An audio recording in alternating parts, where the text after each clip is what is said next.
Mong Tugunan, May 3, 2026.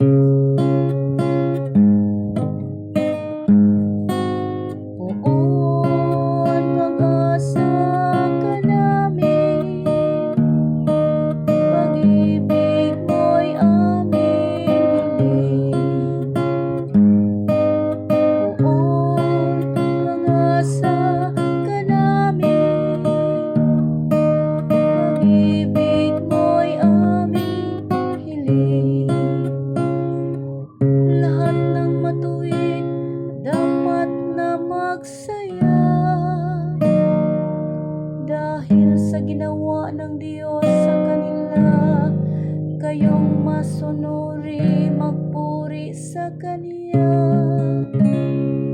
Ang Diyos na poon ay pasalamatan, tugtugin ang alpat, awit ay saliwan.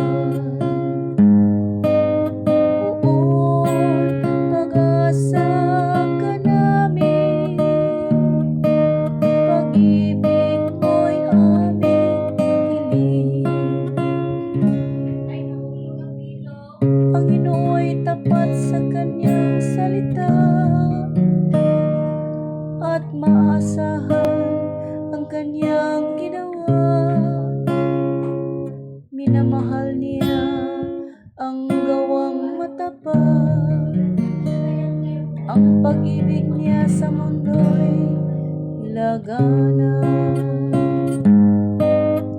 Poon, pag-asa ka namin, pag-ibig mo'y aming hiling. Ang may takot sa Diyos at nagtitiwala sa Kanyang pag-ibig ay kinakalinga. Hindi babayaan sila ay mamatay, kahit magtagutom sila'y binuhay.